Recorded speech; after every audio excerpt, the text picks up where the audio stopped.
Bienvenue sur Instant Santé. L'autisme, ce handicap souvent mal compris et stigmatisé, mais ne bénéficie pas d'un accompagnement optimal. Pour en parler, nous recevons aujourd'hui le docteur Michel Arnaud Safoudaman, qui est neurologue au centre hospitalier de Libreville. Bienvenue, docteur. Merci, madame, de me recevoir sur votre plateau pour parler de ce sujet important, important pour beaucoup d'entre nous, parce que c'est un sujet méconnu. Et quand malheureusement il est connu, il est source de handicap, source de stigmatisation pour les parents et surtout les enfants. Alors, docteur, pour commencer, nous voulons définir ce handicap, l'autisme. Il n'est pas considéré comme une maladie. Dites-nous pourquoi. L'autisme n'est plus considéré comme une maladie. Il a été longtemps considéré comme une maladie.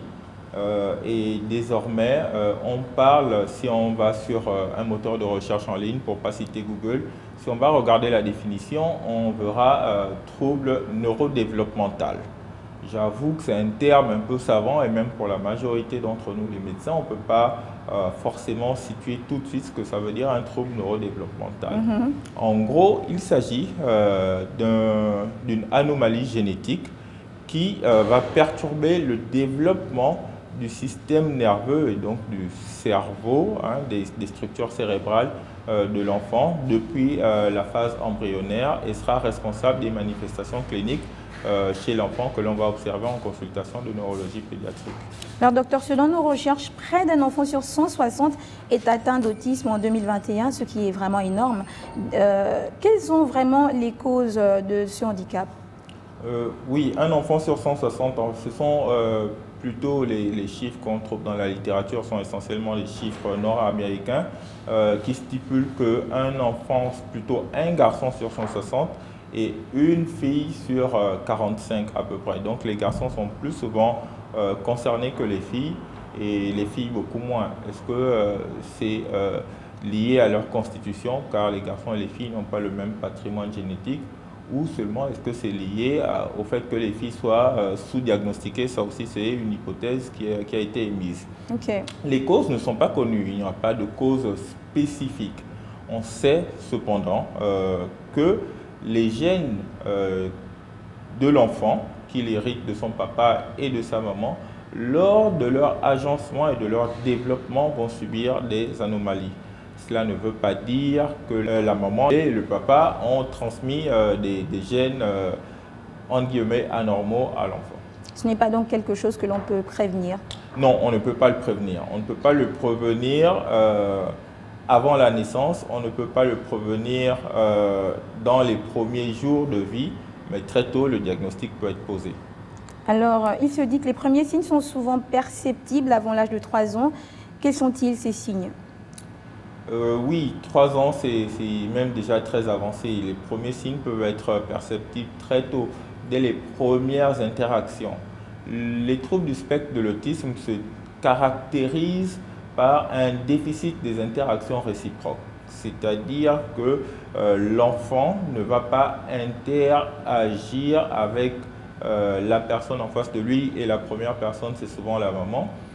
Il ne va pas poursuivre du regard, il ne va pas sourire à la mimique, il ne va pas se repositionner lors des tétés et plus tard, quand la motricité sera mise en place, quand il va marcher, il ne va pas jouer de façon réciproque avec son environnement et plus tard, quand le langage s'installe, il n'aura pas cette communication interactive afin d'atteindre un but avec son entourage. Donc les premiers signes sont là sur la communication réciproque. On a également un autre signe, on appelle les intérêts, c'est-à-dire qu'il va s'intéresser à très peu de choses et quand il s'intéresse à une chose, ce sera toujours la même chose de façon stéréotypée. Donc on a des intérêts restreints, stéréotypés qui vont être présents. En gros, autisme, communication réduite, intérêt restreint, stéréotypé. Ok, docteur, nous voyons au-delà de quelques avantages, l'autisme est très difficile comme handicap.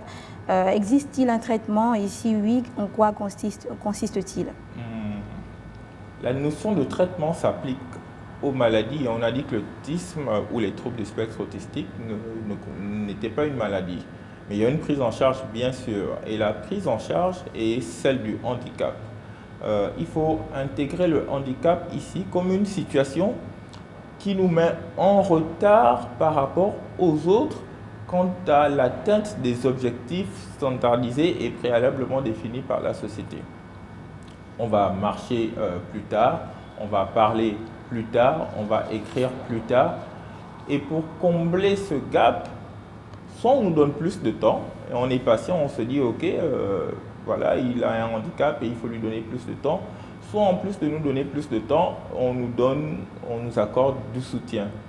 Et dans les troubles du spectre autistique, les principaux, parce qu'il y en a trois, les principaux soutiens vont être l'orthophonie pour nous aider à acquérir pas le langage, mais une communication. Parce que le langage ici, quand on dit langage, on parle de langage oral, mais il peut être verbal comme non verbal. Et le plus important, c'est la communication. Donc, l'orthophonie va nous aider à acquérir la communication. On a la psychomotricité. La psychomotricité nous aide dans le développement de la motricité fine.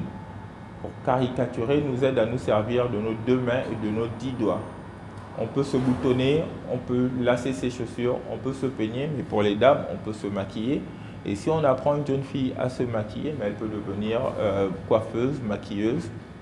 Si on apprend un jeune garçon à se coiffer, il peut devenir coiffeur.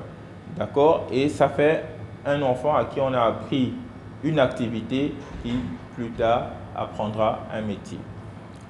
À côté de la psychomotricité et de l'orthophonie, on a la psychothérapie pour enfants, parce qu'on a dit qu'il y a de la stigmatisation pour les enfants, pour les familles, et donc oui, ils ont besoin de psychologues. Ces 3 entités vont être les clés de voûte de la prise en charge. L'objectif étant, pour chaque enfant, de les mener à un niveau d'autonomie le plus haut possible en fonction chacun de ses capacités. Et les capacités sont évaluables et évaluées de façon périodique et à chaque fois, on peut augmenter l'objectif à atteindre. Merci docteur. Un enfant autiste voit le monde différemment. Il a donc besoin d'un suivi spécifique. Le Gabon, à l'instar d'autres pays, fait face à ce handicap. Retrouvons Sabrina Kondi-Penda qui se trouve au centre de rééducation Motamo. C'est un centre qui veille à la rééducation des enfants atteints du handicap.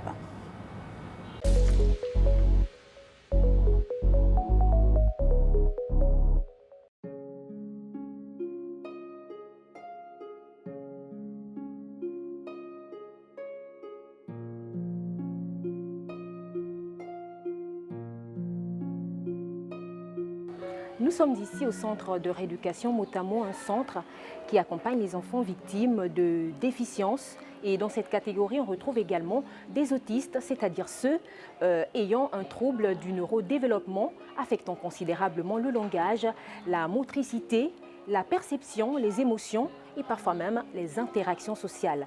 Et c'est Gaëlle Mukwege, la psycholinguiste du centre de rééducation Motamo, qui est juste à côté de moi, qui nous a ouvert les portes du centre. Bonjour madame. Bonjour. Alors madame, le centre de rééducation Motamo, c'est toute une histoire. Depuis quand existe-t-il et quelles sont vos missions principales par rapport à l'autisme? Merci. Le centre Motamo a été ouvert en 1993. Et la population cible que nous avons ici, ce sont des enfants porteurs de la trisomie 21, du spectre de l'autisme. Nous avons des enfants aussi déficients auditifs, des enfants déficients intellectuels. Nous, la population, nous abordons justement au niveau de la prise en charge de l'enfance handicapée. L'enfance handicapée, pourquoi? Ils viennent ici parce qu'il y a un retard de parole. Retard de parole qui peut être conjoint, qui peut être lié à un trouble de l'attention, ça veut dire l'hyperactivité, un retard de langage ou encore un retard psychomoteur. D'accord. Alors nous sommes là pour avoir une idée sur ce qui se fait au quotidien. Où commence notre visite guidée? Je vous emmène. Après vous, madame. Ici, nous avons déjà, c'est la prise en charge éducative motrice. D'accord. C'est la première étape. D'accord.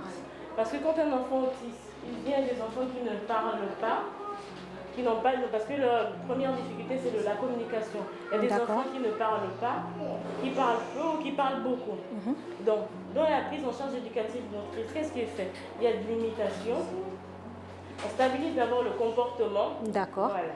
Donc, en même temps, conjointement avec le neurologue, et on travaille aussi en même temps avec le psychologue. Donc, on stabilise le comportement. Dès que le comportement est stabilisé, il y a l'imitation qui est faite, il y a la préhension, donc le toucher, manipuler.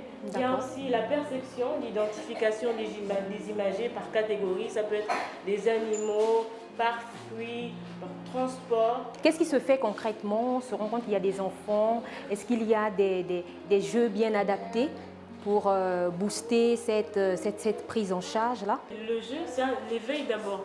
On éveille beaucoup ces enfants. Il y a beaucoup d'imitations, donc beaucoup d'échanges, parce que ceux qui n'ont pas de langage, c'est quand même difficile. Voilà, on enrichit le vocabulaire. Donc, en quoi faisant? Déjà par stimuler la communication gestuelle, parce que c'est le premier langage d'abord qu'il y a. Donc par des jeux, par des activités, par la perception, le toucher, manipuler. C'est très bien tout ce que vous faites. Est-ce qu'on peut avoir une petite démonstration vu qu'il y a des enfants dans la salle? D'accord, il n'y a pas de souci. Ici, on développe la communication gestuelle. Voilà. Donc, le toucher, l'appréhension, le toucher, le manipuler, parce que beaucoup aussi ont des problèmes. C'est pour ça qu'on dit prise en charge éducative motrice. D'accord. Donc, on travaille beaucoup la motricité fine parce qu'il y a certains qui ont du mal à toucher, à manipuler des objets. Donc, on essaie avec des enfilages. Voilà. Bravo, allez, on tire. Super. Et il faut toujours encourager les enfants, parce qu'il faut les stimuler. Beaucoup d'enfants autistes ont des problèmes pour regarder fixer l'éducateur ou même le matériel. Donc en même temps, ça travaille deux choses. La motricité fine, on attrape, on touche, on manipule, mais aussi l'attention conjointe, le regard. Il n'y a pas que l'éducation, la prise en charge éducative motrice. Oui. Qu'est-ce qui entre également en compte?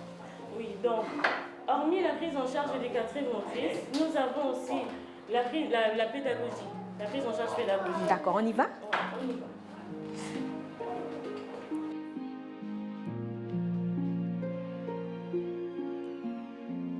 On va directement dans la salle au niveau de la prise en charge pédagogique, la petite pédagogie. D'accord, je vous suis. Ici, la prise en charge pédagogique, déjà le langage il est déjà bien installé. Voilà. Le comportement est stabilisé. Donc, on renforce l'expression orale. Il peut y avoir parfois des troubles de l'articulation, donc conjointement, on y va à l'orthophonie pour renforcer. Voilà. Donc, c'est vraiment renforcer l'expression orale et l'expression écrite. D'accord. Voilà. Démonstration. Voilà. On a déjà un petit Onyx, Mathis, bonjour, qui ne parlait pas aussi dès le départ. Donc, ça, c'est une prise en charge précoce. Bonjour Mathis. Ça va? Ça, c'est quoi? Et ça, c'est quoi? Et le poulet, il est bon? Tu aimes le poulet? Très bien. Et ça, c'est quoi? Le crabe. C'est très bien. C'est très bien. Ils apprennent aussi, comment on dit, la graphie, donc à écrire, à tenir le scripteur, parce que beaucoup ont du mal parfois à tenir le scripteur, comme au départ, manipuler, toucher. Donc là, comme c'est l'expression écrite en bouche, on apprend à tenir le scripteur parce qu'il faut écrire. Ça peut être des voyelles, des consorts, voilà. Donc la petite pédagogie, donc il y a la lecture syllabique. Et après, c'est le mot, des phrases, des consorts. La lecture, est-ce qu'on peut avoir une démonstration, allons dans le sens de la lecture? La lecture. Wow! Oh yeah! Très bien. C'est une fierté pour vous de voir que ces enfants arrivent à s'en sortir? Une fierté pour nous, une fierté pour les parents. D'accord. Il n'y a pas que la petite pédagogie? Ici, nous avons la grande pédagogie. Le langage est bien installé, bien structuré. Les codes sociaux sont déjà acquis. Donc ici, on renforce l'expression orale, écrite, la syntaxe, le lexique, la logique. On y travaille parce que le but, c'est vraiment l'inclusion scolaire. Et pour ceux qui ne peuvent pas, c'est l'insertion professionnelle. Les retours sont donc bons et Oui, encourageants. on a des enfants qui ont fait le CEP et il y a un actuellement qui va passer le CEP. Très bien. Donc c'est une fierté. C'est une fierté pour le centre. Mais lorsque la prise en charge est faite de manière précoce.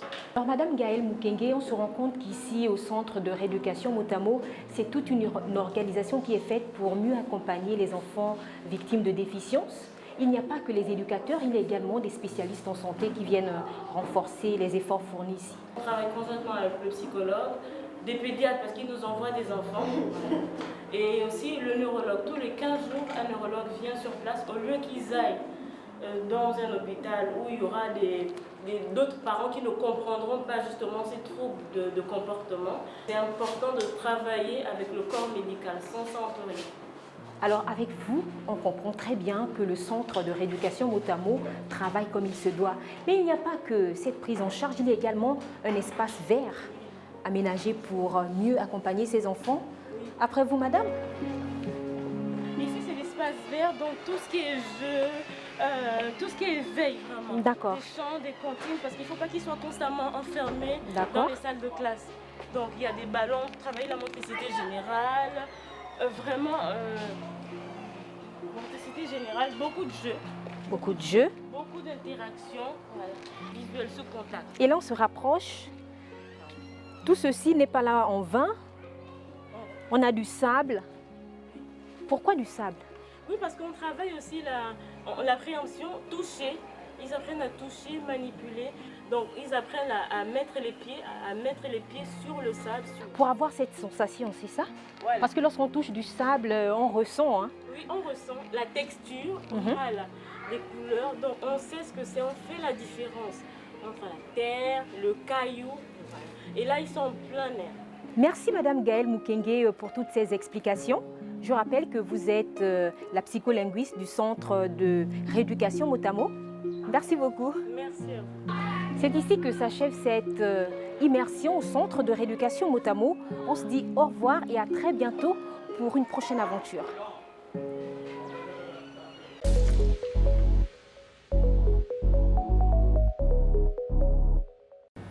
Merci Sabrina pour toutes ces précisions. Docteur, nous pouvons voir au travers de cette structure qu'être atteint d'autisme n'est pas une fatalité.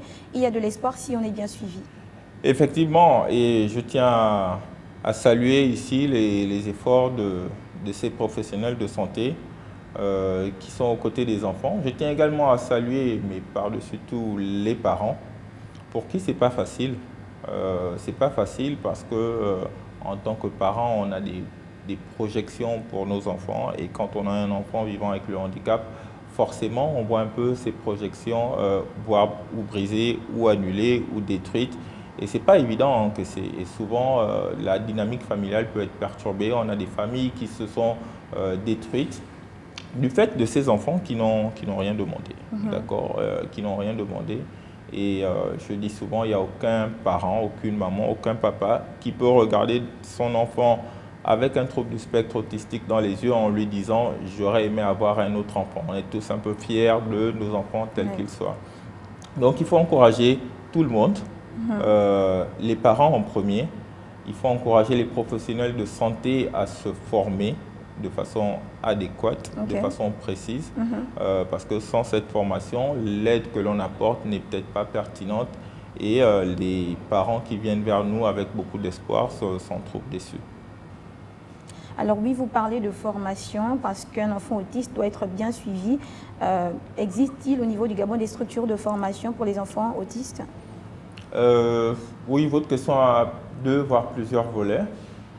Pour les enfants autistes, il y a des structures de prise en charge. On ne va pas en faire la publicité. On a vu le reportage à Motamo, mais il y en a d'autres.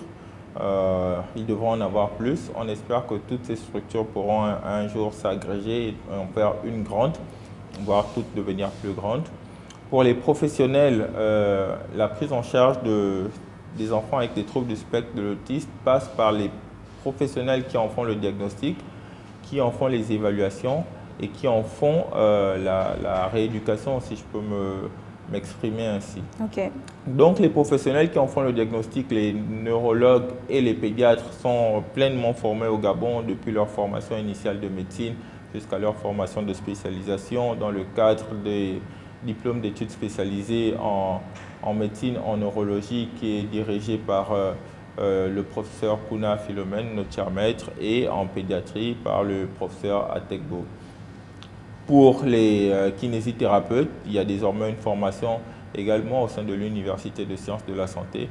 Par contre, pour ce qui est des orthophonistes et des psychomotriciens, beaucoup encore doivent se former à l'étranger, que ce soit par des canaux personnels ou encore par le support des canaux de formation de l'État. Et qu'en est-il des parents? Les parents, ça c'est une bonne question. Ils ont ce qu'on appelle un savoir expérientiel, c'est-à-dire que leur expérience auprès des enfants est ce que l'on a de mieux, nous, pour apprécier les enfants. Cependant, la stigmatisation fait que beaucoup de parents sont encore chez eux, gardent encore les enfants à la maison, ont encore du mal à s'agréger au sein d'associations.